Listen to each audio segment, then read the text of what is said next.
Pandu ibuku, Indonesia kebangsaanku, bangsa dan tanah airku. Marilah kita berseru, Indonesia bersatu. Hiduplah tanahku, hiduplah negeriku, bangsaku, rakyatku semuanya.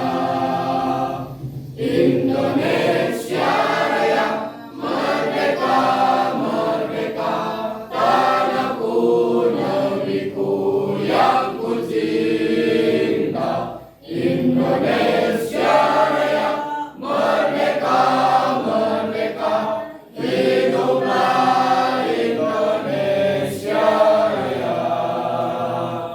Indonesia Raya, merdeka, merdeka, tanahku, negeriku yang ku cinta. Indonesia Raya, merdeka, merdeka, hiduplah Indonesia Raya. Siap sikap terima salam. Assalamualaikum warahmatullahi wabarakatuh. Waalaikumsalam warahmatullahi wabarakatuh. Bagaimana kabarnya peserta didik untuk hari ini? Alhamdulillah baik. Sebelum masuk ke pembelajaran intinya, Ibu mau mengabsen dulu ya. Ahmad Gandias. Ahmad Gandias kemana? Izin. Arya. Bambang. Bambang. Alfa. Elsa. Fauzia Lawi. Ali Syafi'i. Fahri Jainal. Farhan Jailani. Ilham. Rifa. Nifa. Restu.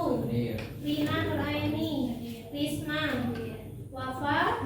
Wafi. Yusuf. Rosa Ada.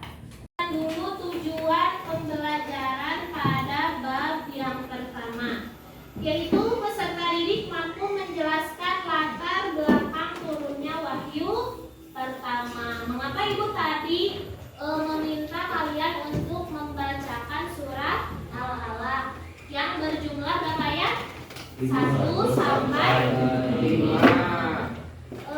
Karena ayat tersebut atau surat tersebut berhubungan dengan perkembangan Islam masa Rasulullah SAW dari Mekah atau perkembangan dakwah di kota Mekah.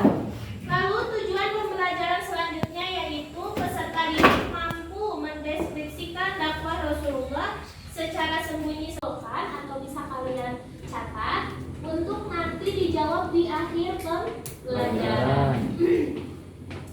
Pertanyaannya ialah mengapa Rasulullah memulai dakwah secara sembunyi-sembunyi ya, yang pertama. Yang kedua, bagaimana reaksi masyarakat Quraisy terhadap dakwah Islam. Yang ketiga, apa hikmah dari perjuangan Rasulullah SAW selama di Mekah. Pertanyaan ini harus dijawab atau nanti bisa dijawab di akhir pembelajaran oleh 3 orang siswa ya. Pertanyaannya bisa ditulis oleh kalian atau boleh disiapkan jawabannya.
lihat yang paling pojok kiri kelihatan nggak?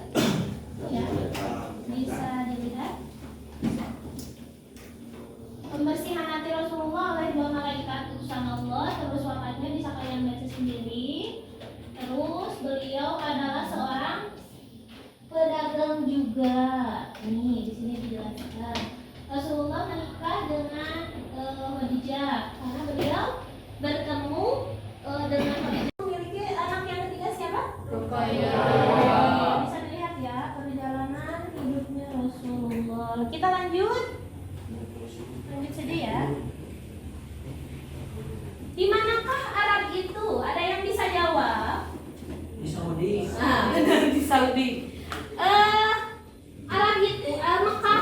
Arab itu adalah termasuk negara yang ada di Timur Tengah. Timur Tengah kan mencakup mana saja? Mana saja? Indonesia. Pulau Taiwan. Madinah. Saudi.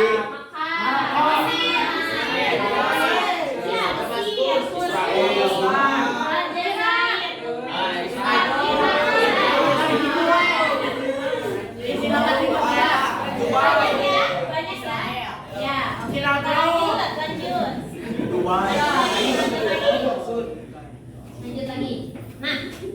Nah, di sini bisa dilihat tuh di mana Arab Saudi itu letak. Ya, mana itu? Ya, di dekat dengan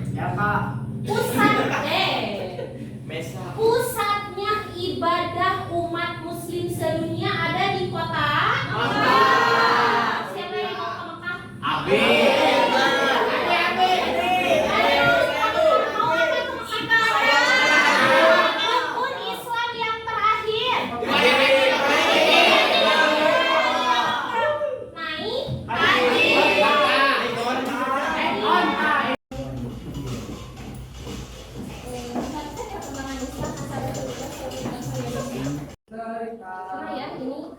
Penjelasan lebih rincinya.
Siap ya? Kelompok 2 menjelaskan tentang dakwah sembunyi-sembunyi Rasulullah. Kelompok 3 menjelaskan dakwah terang-terangan. Dan kelompok 4 menjelaskan tantangan dari kaum kafir Quraisy. Silakan mau ibu tunjuk atau yang sudah siap langsung ke depan. Sudah siap. Ya, waktu presentasinya 5 sampai 10 menit saja. Mantap. Ya, ditunjuk, tunjuk saja ya biar cepat. Kelompok 1 silakan untuk membahas materi tentang turunnya wahyu pertama. Ya Allah. Iya, cepat. Cepat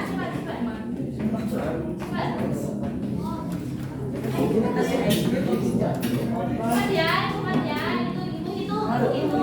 Kalau tidak nanti tugasnya ditambahin. Yang Rina, liatin. Kering.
pentingnya membaca dapat kita simpulkan bahwa dengan membaca kita bisa mempelajari apa dan bisa memahami apa yang dimaksud ilmu tersebut.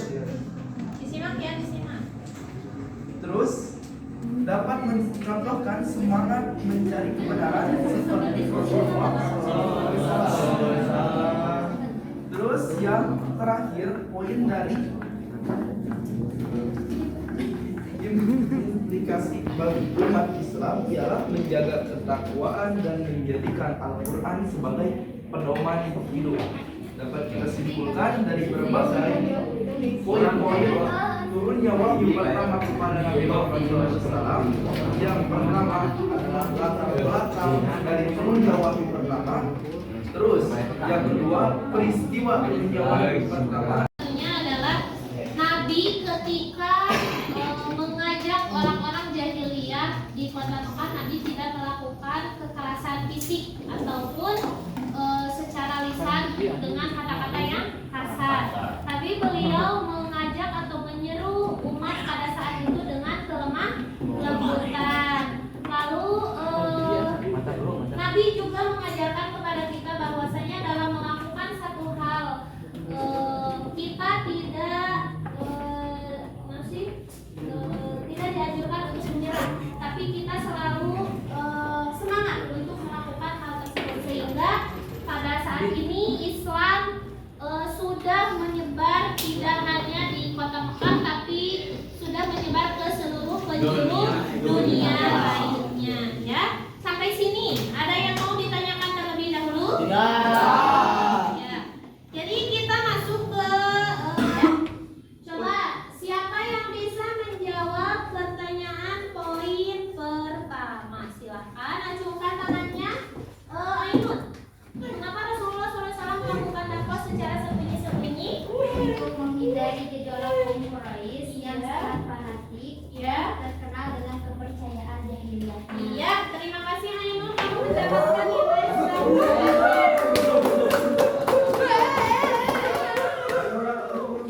Lanjut poin selanjutnya. Apa itu pertanyaannya? Ibu nggak kelihatan ya.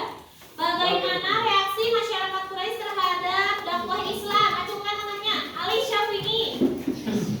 Masyarakat kaum Quraisy menolak atau menentang keras tentang dakwah Islam yang dibawakan oleh Nabi Muhammad SAW. Nabi Muhammad SAW difitnah, diboikot oleh kaum Quraisy. Karena apa? Ditolak?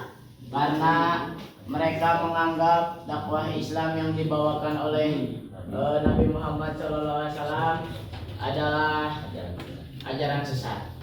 Terima kasih Ali, kamu mendapatkan nilai 100. Apa hikmah dari perjuangan Rasulullah selama di Mekah? Silakan nih Pak. Perjuangan bisa dimulai dari hal kecil dan orang-orang terdekat juga keluarga. Ya, terima kasih nih Pak, jawabannya sangat tepat sekali.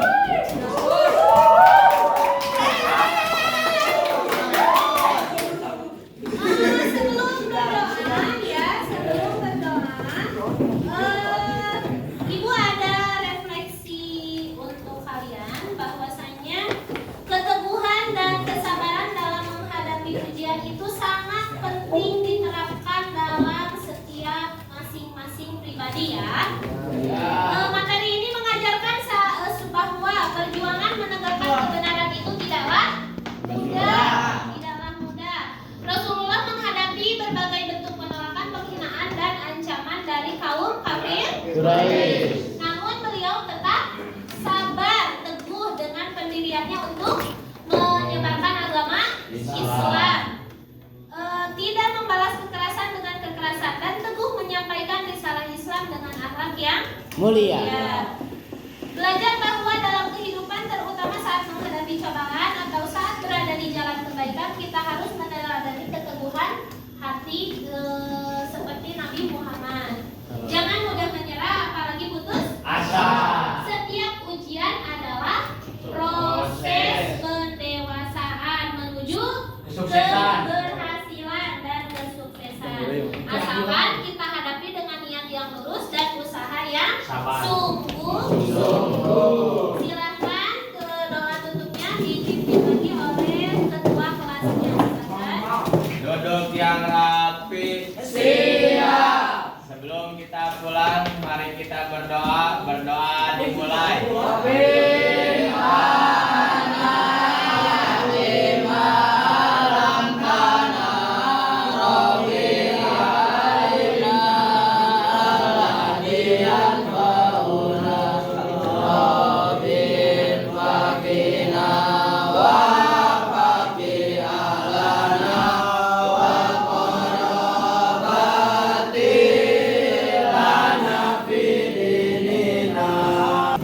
Berdoa selesai, siap sikap terima salam. Terima kasih atas waktunya. Wassalamualaikum warahmatullahi wabarakatuh.